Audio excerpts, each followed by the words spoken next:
ایک واقعہ جو میں بہت ضرور بیان کرنا چاہتا ہوں، جو مولا علی کی یکتائی جو بہادری تھی نا، یعنی کہ ہی واز دا اپنی ٹائپ کے ایک ہی تھے وہ، جی جی ٹھیک ہے، وہ اس واقعے میں اور بھی وہ خیبر والے واقعے سے بڑا واقعہ ہے، اگرچہ ہماری تاریخ میں ہماری کتابوں میں مشہوری وہ خیبر والے واقعے کو زیادہ ملی، لیکن یہ جو غزوہ خندق والا واقعہ ہے نا، اس میں ایک کفار کا ایک سردار تھا عمر بن عبد ود، اور یہ کوئی بہت بڑی بلا تھی، اور پورے عرب میں یہ مشہور تھا کہ 100 بندوں کے مقابلے میں یہ اکیلا جو ہے نا یہ بھاری ہے۔ اچھا، اور وہ واقعی اس نے ثابت کیا اس بات کو، کیونکہ غزوہ خندق میں ہم سب جانتے ہیں کہ سٹیل میٹ ہو گیا تھا، کہ درمیان میں خندق تھی، نبی صلی اللہ علیہ وسلم کی افواج اس طرف تھی اور کفار کی افواج اس طرف تھی، اور وہ سٹیل میٹ ہو گیا تھا۔ لیکن یہ ایک ایسا بندہ تھا کہ اس نے گھوڑا دوڑا کے اس گھوڑے سے لانگ جمپ کیا اور خندق کو کراس کر خندق پار کی، بالکل خندق پار کر لی جب اس نے، اور پھر اس نے تیر مارا ایک، اور اس کو پتا تھا کہ نبی صلی اللہ علیہ وسلم کا وہ خیمہ براؤن کلر کا خیمہ تھا، جب کو پتا تھا کہ یہ نبی صلی اللہ علیہ وسلم کا خیمہ ہے،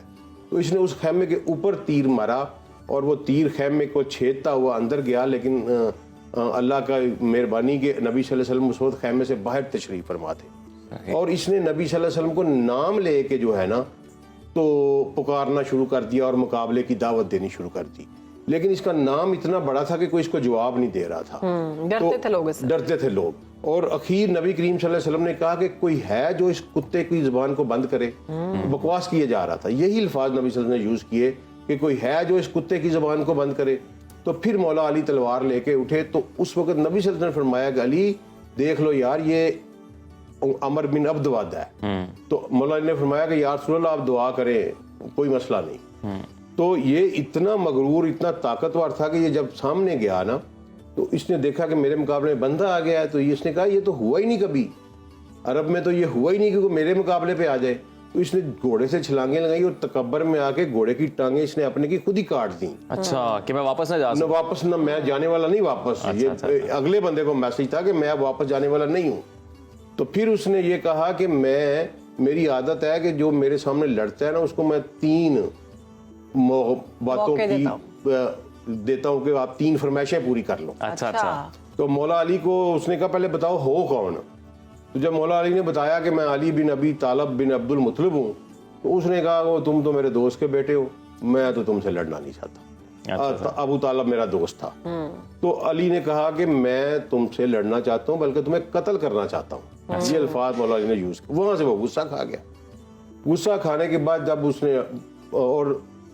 یہ روایت میں لکھا ہوا ہے کہ تمام صحابی اپنے پنجوں کے بل کھڑے ہو کے یہ جوڑ دیکھ رہے تھے، یہ جو دنگل تھا وہ دیکھ رہے تھے،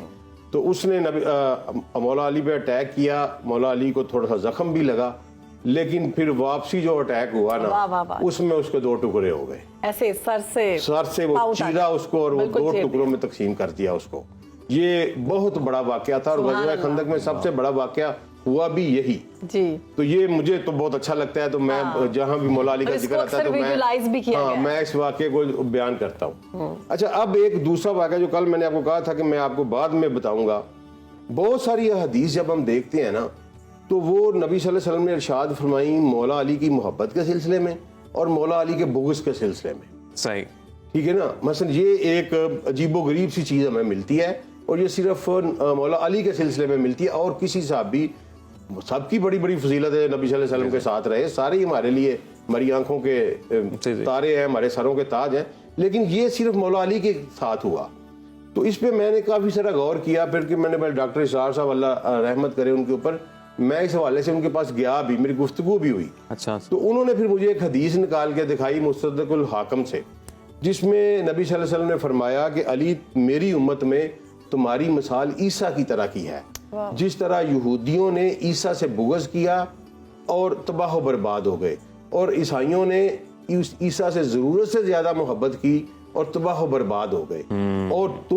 تمہاری وجہ سے میری امت کے 2 طبقے بھی جو ہیں وہ جہنم میں جائیں گے، ایک وہ طبقہ جو تم سے بغض رکھے گا اور ایک وہ طبقہ جو تمہاری محبت میں غلو کرے گا۔ اور پھر مولا علی نے وہاں خطبہ دیا اور فرمایا کہ میں نہ نبی ہوں، نہ میرے اوپر وحی آتی ہے، میں اللہ کے نبی کا پیروکار ہوں, ان کی سنت کی اتباع کرتا بے ہوں شک. اور مجھے وہیں رکھو جو میں ہوں. واہ واہ. تو یہ واقعی دو طبقات بننے تھے ہماری امت میں, اس لیے نبی کریم صلی اللہ علیہ وسلم نے باقاعدہ اس کا جو ہے نا جی تدارک کیا اس چیز کا. اور پھر ایک بہت بڑی حدیث دیکھیں, ہم تھوڑی سی ہم زیادتی بھی کر جاتے ہیں, میں تھوڑا سا اوپن رہوں گا جی جی کہ نبی کریم صلی اللہ علیہ وسلم نے ابوبکر کو صدیق کا خطاب دیا, ہم انہیں ہمیشہ ابوبکر صدیق کہتے ہیں. بالکل. نبی صلی اللہ علیہ وسلم نے سیدنا عمر فاروق کو فاروق کا خطاب دیا, ہم انہیں ہمیشہ فاروق کہتے ہیں. نبی صلی اللہ علیہ وسلم نے سیدنا عثمان کو غنی کا خطاب دیا, ہم انہیں ہمیشہ عثمان غنی کہتے ہیں. بالکل. نبی صلی اللہ علیہ وسلم نے علی کو مولا کا خطاب دیا, صحیح. ٹھیک ہے, تو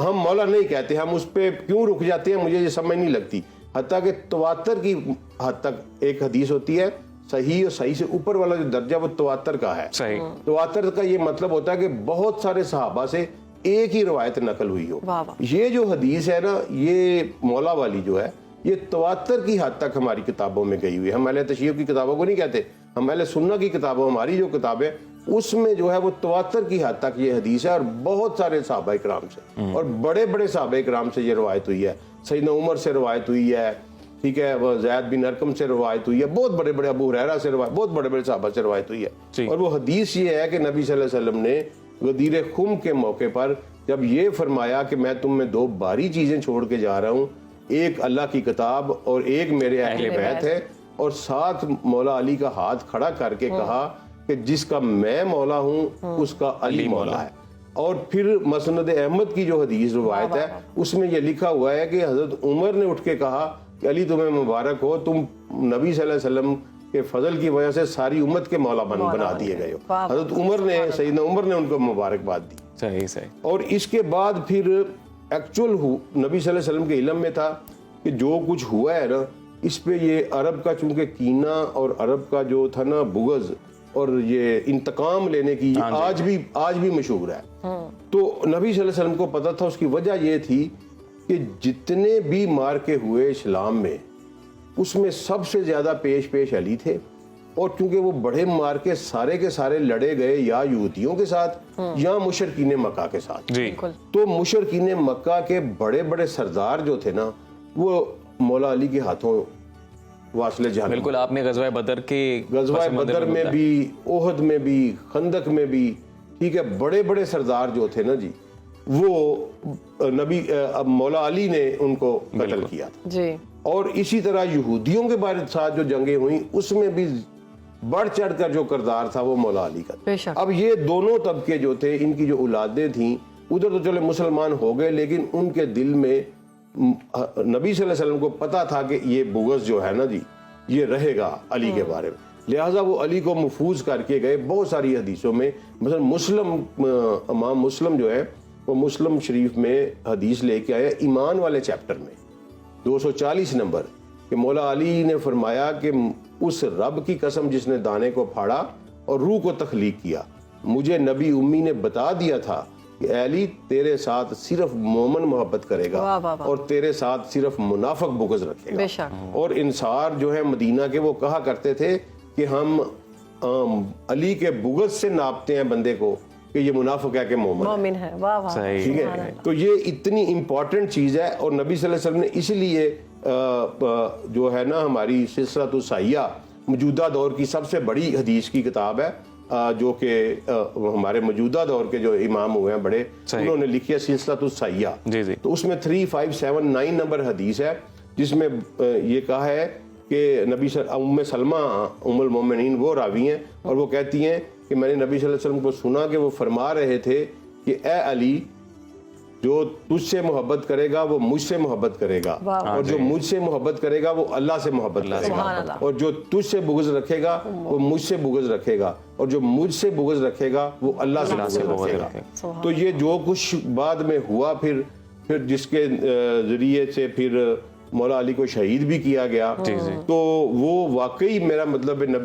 وہ حدیثیں پڑھ کے پتہ چلتا ہے کہ اللہ نے اپنے نبی کو بتا دیا تھا کہ اس شخص کے بارے میں یہ امت زیادتیاں کرے گی, اور پھر امت وہاں تک گئی کہ ان کے بچے سارے کے سارے ذبح کر دیے گئے. ٹھیک ہے, تو یہ سارا نبی کریم صلی اللہ علیہ وسلم کے علم میں تھا. اس لیے نبی کریم صلی اللہ علیہ وسلم نے بہت ساری احادیث علی کی فضیلت میں بھی بیان فرمائیں, اور علی کے بغض پہ بھی بیان فرمائی اور علی کی محبت پہ بھی بیان فرمائی. اور میں آخری بات کرتا ہوں کہ ایک حدیث نبی صلی اللہ علیہ وسلم میں بیان فرمائی کہ ایک شخص ساری عمر روزے کی حالت میں رہے, ساری عمر روزے کی حالت میں رہے اور ساری عمر نماز پڑھتا رہے. کہاں کھڑے ہو کے؟ حجر اسود اور مقام ابراہیم کے درمیان میں کھڑا ہو کے نماز پڑھتا رہے, لیکن اگر اس کے دل میں میرے اہل بیت کا بغض ہوا تو وہ جہنم میں جائے گا.